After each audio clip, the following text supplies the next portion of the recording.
in Libya. They all stand much to lose as the situation there deteriorates. I assure you that American oil companies and British as well as Italian are involved in Libya, and they signed contracts in the last 2 years. Relations with the UK improved back in 2004. As then Prime Minister Tony Blair shook hands with Gaddafi, Anglo-Dutch oil giant Shell signed a multi-million-dollar gas exploration deal off the Libyan coast. Fast forward a few years and British defence companies were allowed to sell projectile launchers and crowd control ammunition to Libya. Now though, facing scrutiny over the possibility British weapons could be used against the Libyan people, the government has cancelled at least 8 arms export licences. And while the US has been critical of Britain cozying up to Gaddafi's regime, Washington has allowed firms to quietly conduct business as usual. Remember that the Americans are up to their neck in their involvement in Libya. Libya's wealth and Gaddafi's family have become irreversibly entangled in the global economy. What happens in that country and to the regime will have reverberations right across the world. Banu Patnagar, Al Jazeera. Up next, the search for survivors from New Zealand's natural disaster steps up. And I'm Andrew Thomas in Christchurch with the latest on this city's devastating quake.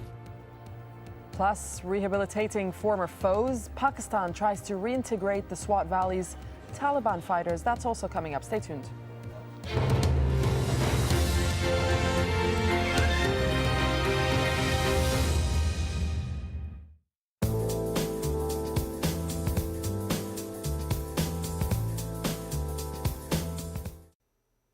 Welcome back. We are first going to start with Japan. A lot of rain coming in from the south first on Thursday.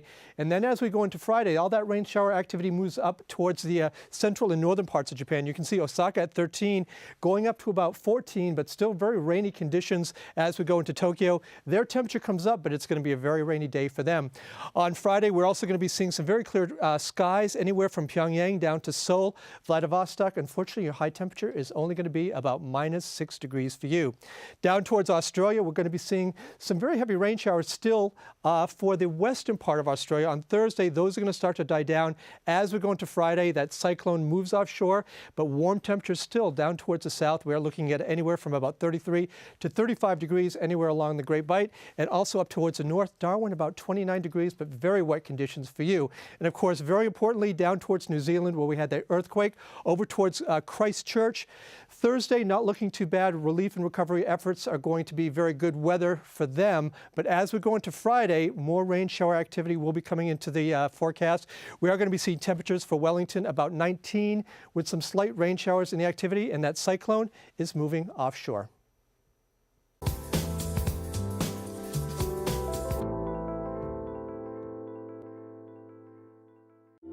China has a growing elderly population, and as a consequence of its one-child system, there are fewer younger people to take care of them.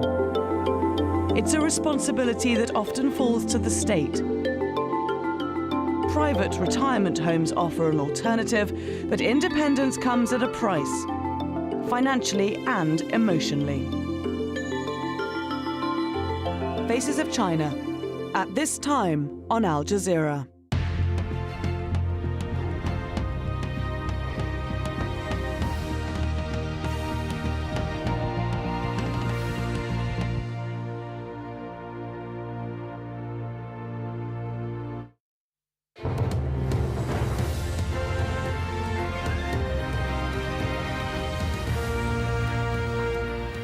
A reminder of the top stories on Al Jazeera. U.S. President Barack Obama has condemned the violence in Libya, calling it outrageous and unacceptable.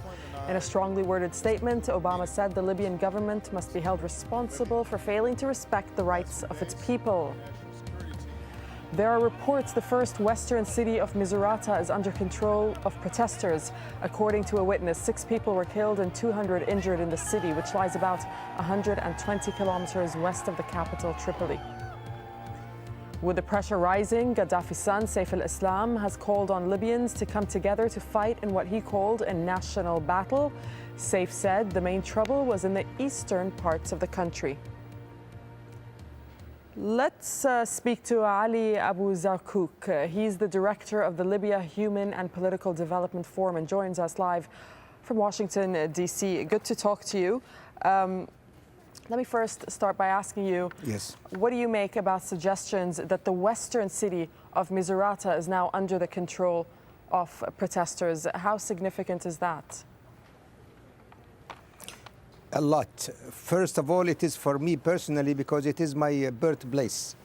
And second, because it is the cracking of the western side of the country after the Nafusa mountain or the western mountains, and after Zintan and Nalut and others. This is the largest city now which has completely becoming with the revolutionary anti-Gaddafi group. Would you say that Gaddafi now has his back against the wall? How's he looking?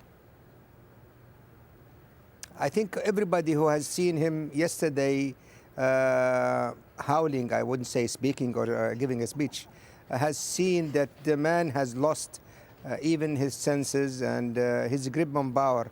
This man has never been seen in any crowd less than, thousands or something like this of his supporters. Yesterday, it was even less than tens of people who were around him, family and maybe some of his old mercenaries. But what he did say yesterday in his speech that you're referring to is that he still hasn't used force. What type of weapons does Gaddafi still have to use? Well, if you believe him, then you might be a little bit, off guard. The man has used force with all, his, under his armament. He used airplanes. He used anti-even tank missiles. Exactly. He's used all those. So my question is that, is there any way that we could be surprised by what Gaddafi does next towards the protesters? Well, I can assure you that once he used the chemicals against the rebels in the Green Mountain in the 90s, if he meant that, that will be a disaster. And I would call on the Western powers and the United States in particular. Condemnation is a good thing, but condemnation is not sufficient to really stop this psychopath from doing more harm to the innocent Libyan, people. Is it a case now of if Gaddafi goes, or is it a case of when Gaddafi goes? And if he goes, what happens then? No, it is a case of when. Some people count in hours, some people count in days. And by the way, when we decided, the people inside Libya, that to make Friday, this coming Friday, the day of solidarity and support of the Libyan people, one of the commanders on the ground in Tripoli said it might be the day of celebration of the victory of the Libyan people against this megalomaniac dictator. I assure you that the man doesn't have any support within the Libyan people. His support mainly is constituted of the mercenaries that he trusts.